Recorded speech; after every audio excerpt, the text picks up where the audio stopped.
So, welcome back to another episode of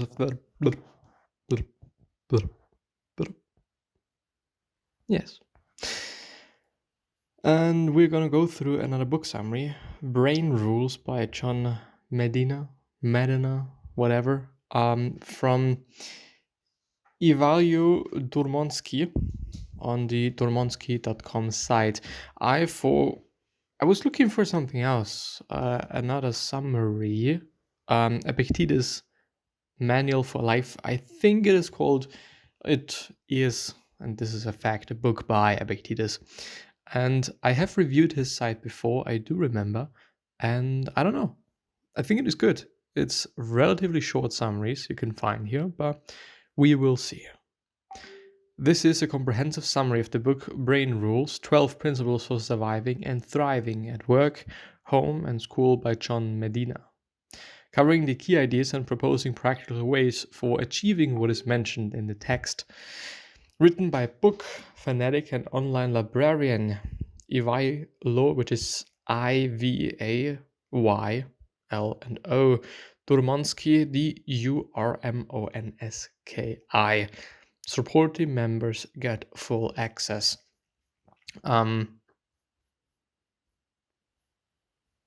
Yes, so it is 2 lessons out of 5, which may or may not be enough. I don't know. Abstract. The fuck? Our brains are marvelous machines, yet most of us have no idea how they actually work. This is the goal of the author, John Medina, in his book with a ridiculously long title, Brain Rules, 12 Principles for Surviving and Thriving at Work, Home, and School. He investigates and examines a huge pile of studies to form a 12-section guide that aims to introduce us to the main operating mechanisms of our grey matter. By doing so, Professor Medina wants to expose us to better ways to process information, which can potentially help us improve our lives, and especially at work and school.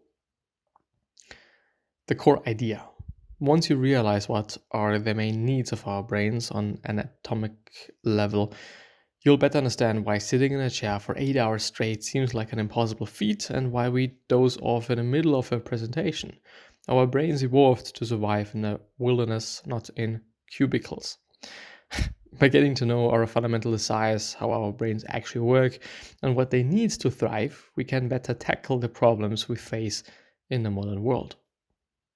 Highlights.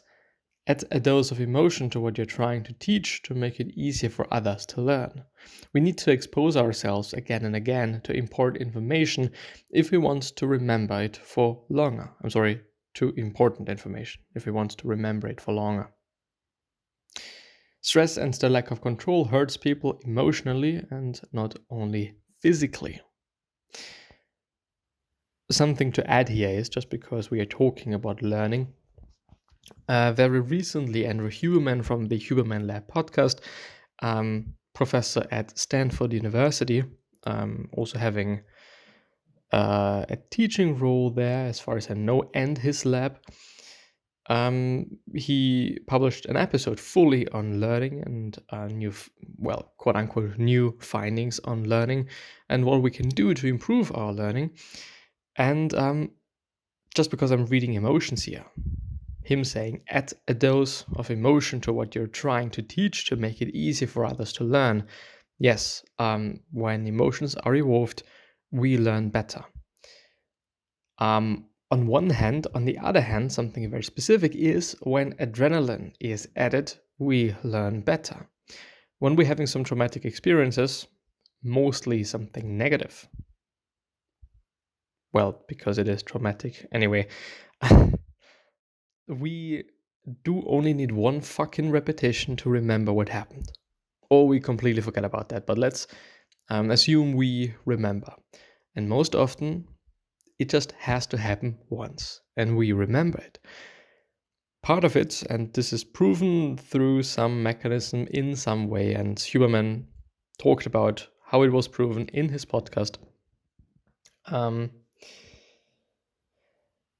that adrenaline plays a huge role when you're trying to minimize the repetition cycles that you need for learning something, which means when you want to learn something, add adrenaline. So how can we do that? There are two main ways that he was talking about, and I think two main ways that just make sense, of course. You can inject adrenaline, which then I think is an EpiPen. I do not recommend doing so. On the other hand, you can drink caffeine post-learning, just right after learning, drinking caffeine to spike your adrenaline, or taking a cold shower or something similar, like having your arm to, like maybe your full arm even, in some very cold water, ice water even, and so on and so forth, to just spark your fucking adrenaline, which apparently makes learning easier, or it just reduces the cycles you need to remember something. So right after you've learned something, spike adrenaline, which was his recommendation. Period. Also because we need to expose ourselves again and again to important information if we want to remember it for longer. Repetition is a technique that worked and will always work for learning things. The problem is it may just take so many repetitions that it's just, unbearable, or it just does not work, period. And this is why it makes sense to use the technique explained before. But repetition will make you learn quite everything. For some people, it just takes kind of an unlimited amount of time, which then is a reason for why it, quote unquote, doesn't work and people cannot, quote unquote, learn this particular thing. Lesson 1, exercise can boost your brain power. Yes, true as well. Huberman was also talking about that in his podcast episodes, but multiple episodes up to this point. Lesson 1, exercise can boost your brain power. Lesson 2, we have 3 brains in our heads. Lesson 3, we are bad at recalling and remembering information. 4, stressed brains are sick more often. And 5th, 12 rules guide the brain. We associate workouts with nice abs, morning runs with a healthy lifestyle, Tabata sessions with online influencers, but there is more. Physical exercise can also boost your brain power. Yes, in addition to shaping your body and fitting into last year's genes, regular physical activities can also improve your cognitive skills and help you become a better decision maker. How is this possible? To understand this, we need to observe for a moment the requirements for human life to be preserved. Our survival requires the following 3 things: food, water, and fresh air. That is basically it. However, these 3 have different consequences for our bodies. As mentioned in the book, you can live for 30 days or so without food, and you can go for a week or so without drinking water. Your brain, however, is so active that it cannot go without oxygen for more than 5 fucking minutes without risking serious and permanent damage. Unless you're drained and you are some diver. There are certain techniques how you can improve in not having to breathe for an extended amounts of time, so on and so forth. Or in other words, oxygen is a vital ingredient for our bodies, and a couple of minutes without this precious element can cause instant death.